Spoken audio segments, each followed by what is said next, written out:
오늘 강연은 에너지에 대한 이야기를 하려고 하는데요. 에너지를 바꾸는 일, 에너지 전환 이야기를 하려고 합니다. 에너지 전환이라는 거는 단순히 우리가 에너지원을 바꾸는 의미뿐만이 아니라 우리의 모든 사회 체계들을 함께 바꾸는 걸 말을 하는데요. 그래서 과거부터 그리고 현재 그리고 미래의 에너지 전환을 어떻게 해야 되는가를 설명드리려고 합니다.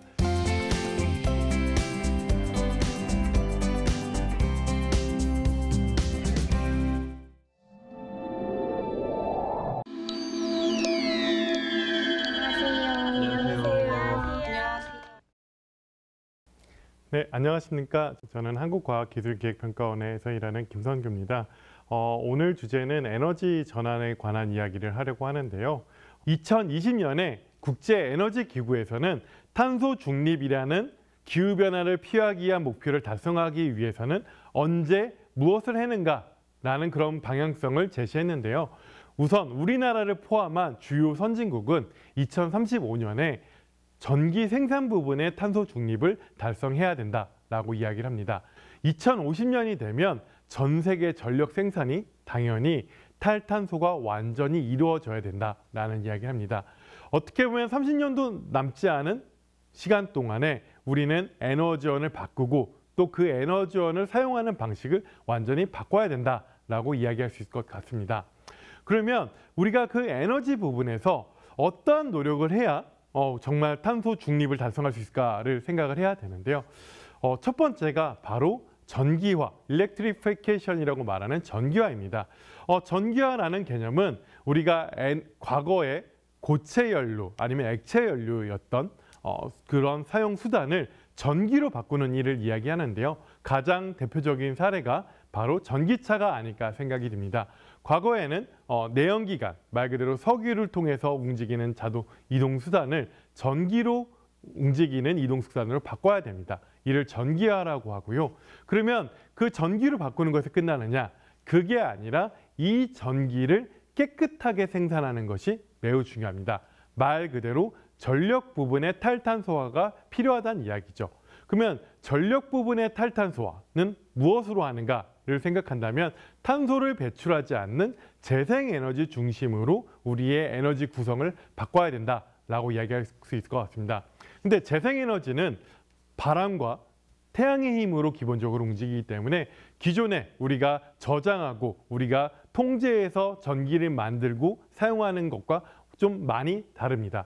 이러한 특성을 보완하기 위해서는 새로운 시스템을 만들어야 되는데요. 그 수단으로 최근에 각광을 받고 있고 기대를 받고 있는 것이 바로 수소입니다.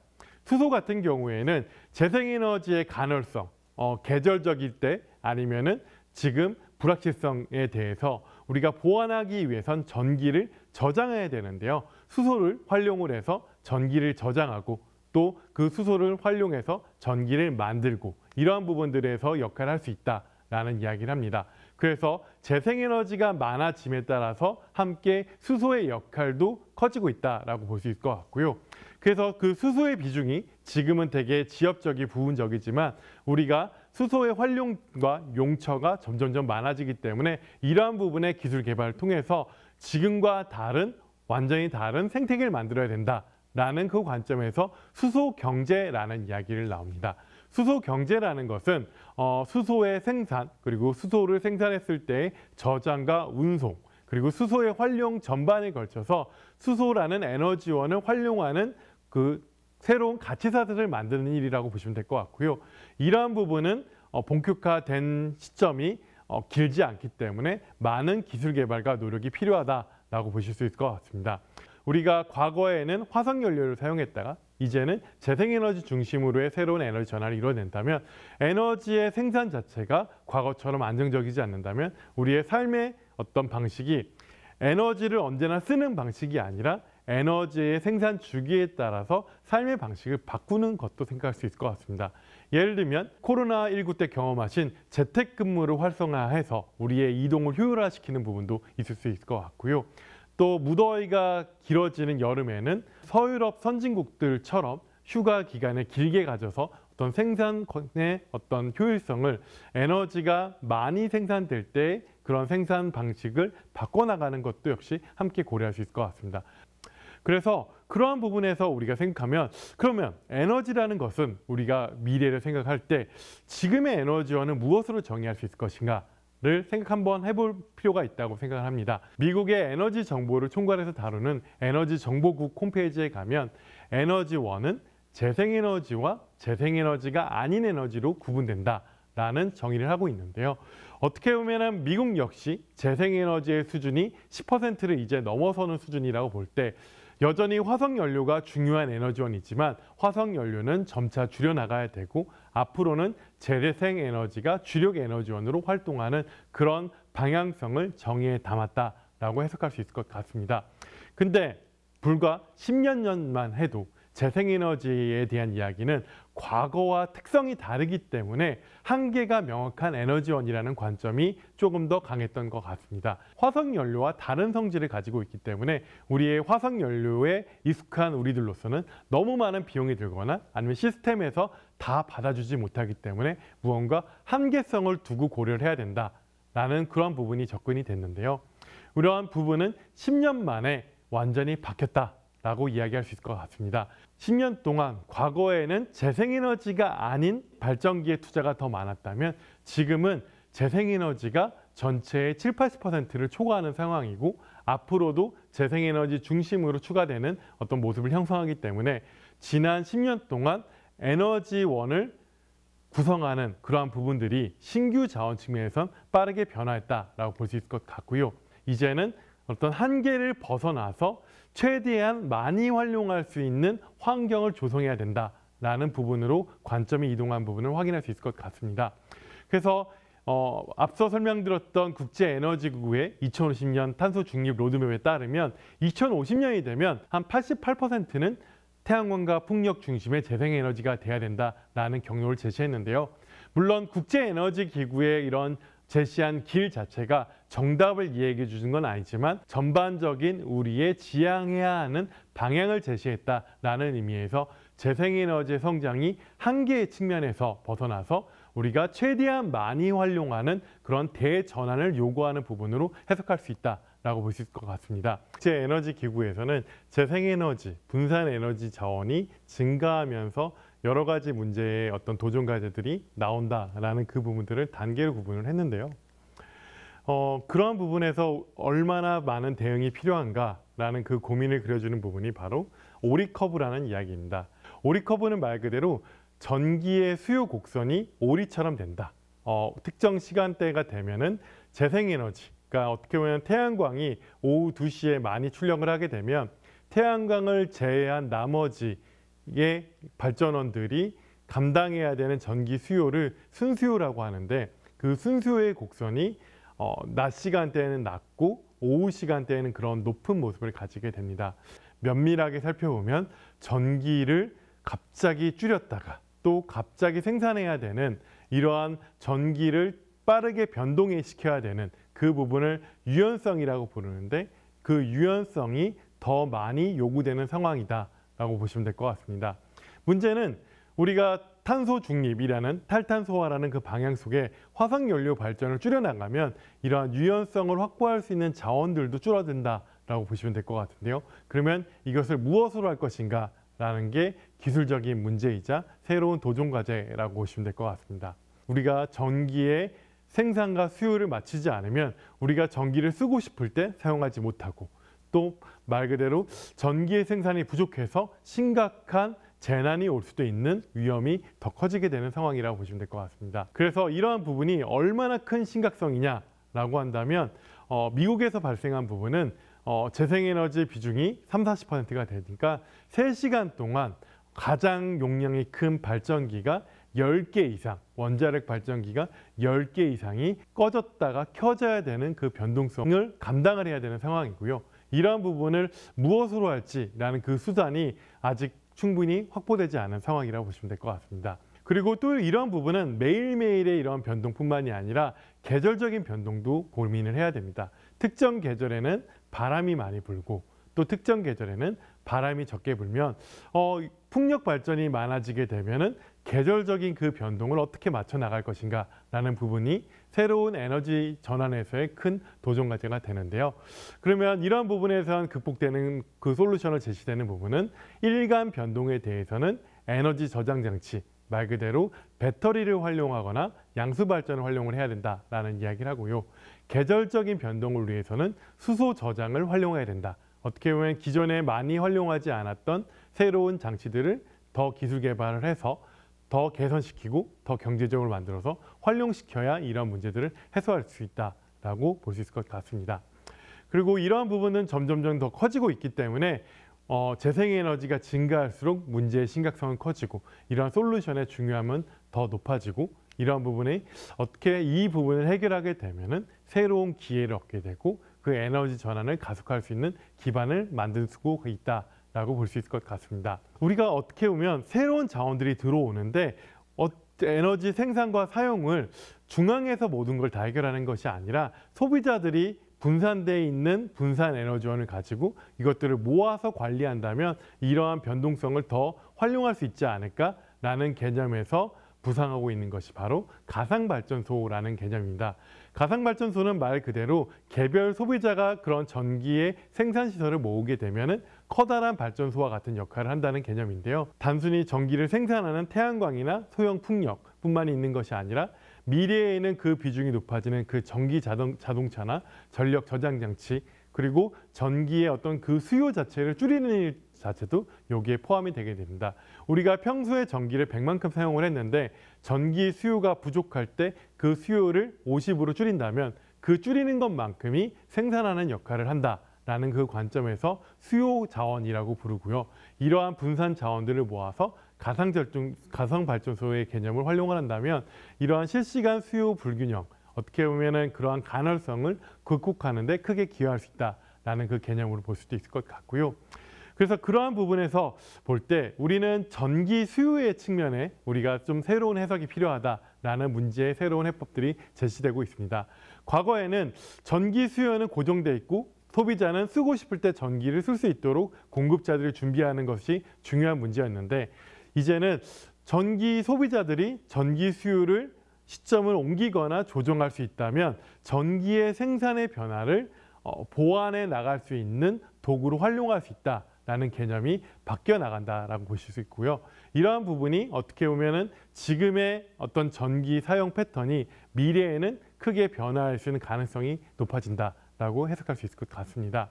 그래서 이러한 부분이 어느 날 갑자기 하늘에서 뚝 떨어진 개념이냐가 아니라 사실 그런 전력 시스템, 전기를 생산하는 그러한 체계 자체가 근원적인 한계성, 비효율성이 있기 때문에 이를 개선하기 위한 방법론으로 매우 오래전에 제시된 개념입니다.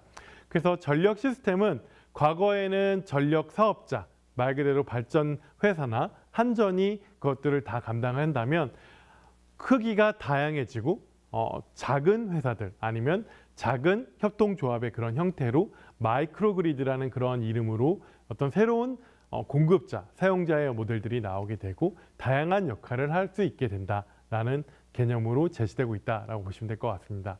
그래서 결국에는 탄소 중립과 에너지 전환은 어떻게 보면 과거의 익숙한 체계에서 벗어나 완전히 새로운 모습을 형성하는 새로운 탄생을 요구하고 있고요.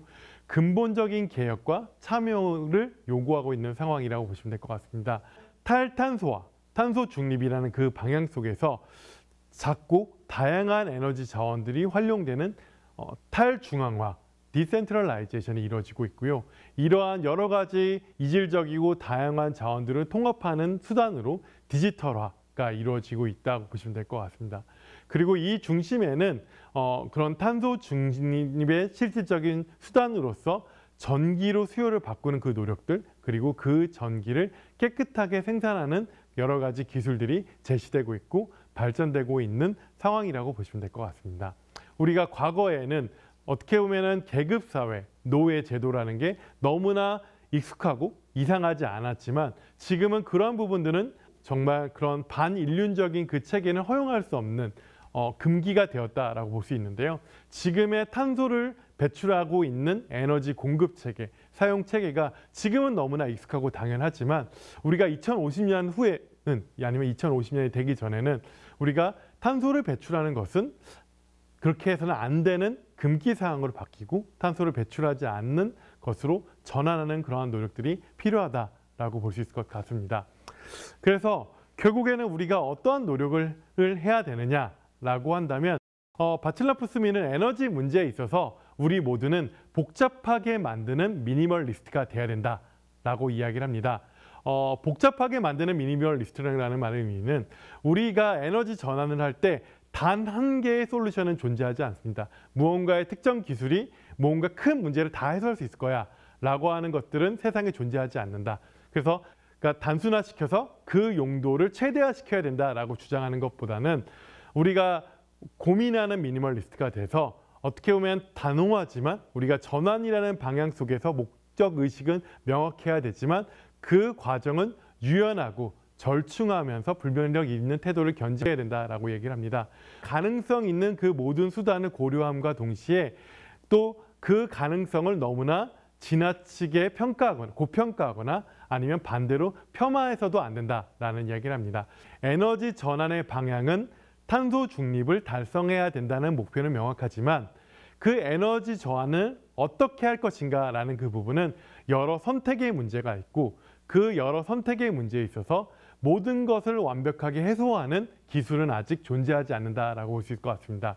그래서 모든 기술의 가능성을 인정하고 또 특정 기술을 폄하하거나 아니면 고평가하지 않고 어떤 기술 개발과 여러 가지 노력을 통해서 우리는 우리의 효용성 높은 그 부분들을 계속 선택해 나가면서 우리의 미래를 스스로 만들어 나가는 것이 바로 에너지 전환의 모습이고 그러한 부분들을 우리는 인정을 하고 나아가야 된다라는 말씀을 드리고 싶습니다. 잘 들으셨는지요?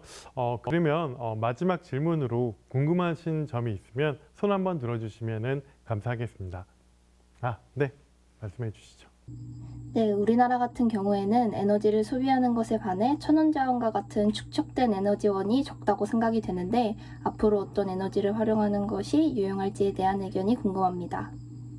우리나라 같은 경우에는 에너지원의 절대 다수를 수입해야하기 때문에 반대로 얘기하면 에너지 안보적인 측면에서 에너지를 다양하게 가져가고 또 여러 가지 자립을 위한 노력이 필요하다라고는 생각이 듭니다. 그럼 에너지를 자립한다라는 의미에서 보면 우리가 재생에너지를 생산하는 것은 우리 국가 내부에서 생산하는 거기 때문에 그러한 부분에서 자립률, 에너지 안보를 높여주는 데 크게 기여한다 볼 수 있을 것 같고요.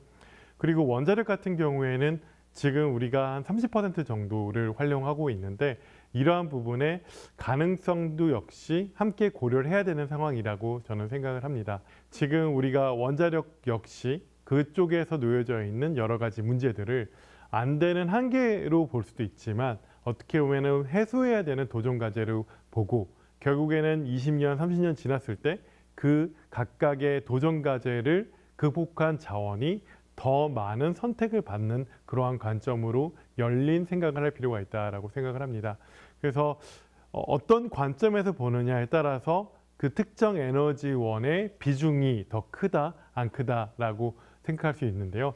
여기서는 기술의 문제에서 보면 그 기술이 얼마나 문제를 해소하고 더 많은 효용성을 주는가를 놓여 있지만 또 그 에너지원 자체가 가지는 사회적인 특성, 정치적인 속성을 생각을 한다면 그 부분은 어떤 시민사회의 어떤 협의와 또 정치의 결정 과정이 같이 있기 때문에 어떻게 보면 지금 이 순간에 정답이 있기보다는 함께 찾아 나가야 되는 우리의 어떤 논의 과제다라고 보시면 좋을 것 같습니다. 그래서 사실 에너지 이슈를 얘기를 하면 상당히 어렵습니다. 모든 사람들이 정답을 원하는 부분이 있습니다. 그래서 언제는 재생에너지원만이 중요한 해답이라고 얘기를 하기도 하고요. 언제는 원자력이 뭔가 우리의 모든 문제들을 해소할 수 있는 수단으로 얘기를 하는데 이러한 얘기가 있습니다. 에너지 정책에 논하는 다는 얘기는 우리가 정말 유능한 경제학자와 유능한 과학자가 있는데 둘의 주장이 너무나 다르다. 왜 그럴까? 라는 이야기를 합니다. 우리가 에너지 문제에서는 특히 그런데요. 자기가 소속된 그 기술에 무언가 기대를 더 높게 실고 자기의 기술과 경쟁하는 그 기술은 무언가 좀 더 부정적인 측면을 강조하는 그러한 특성들이 나타납니다. 우리의 지난 5년의 모습이 그러한 모습들을 바로 전형적으로 표출해주고 있지 않나라는 생각을 가지게 됩니다. 특정 어떤 부분이 더 중요하다라는 부분이 아니라 우리가 이러한 부분에서 어떠한 것을 더 먼저 선택하고 어떠한 것을 더 우선순위에 놓을 것인가가 바로 우리의 미래를 좌우한다라고 보시면 될 것 같습니다. 너무나 어려운 일입니다. 사람을 설득해야 되고요. 또 기술을 개발을 해야 되고요. 이것을 적용하는 부분에서의 많은 불편함과 추가적인 비용이 필요할 수도 있습니다. 그러나 우리가 경험하고 있는 기후 재앙은 어떻게 보면 점점 더 심각해지는 게 다가오고 있고 우리가 이러한 부분을 반드시 해결해야 지속 가능성을 확보할 수 있기 때문에 우리에게 적합한 지구를 유지하기 위해서는 이러한 노력이 어렵지만 계속 나아가야 하는 길이라는 말씀을 드리고 싶습니다. 이것으로 오늘의 강의를 마치도록 하겠습니다. 감사합니다.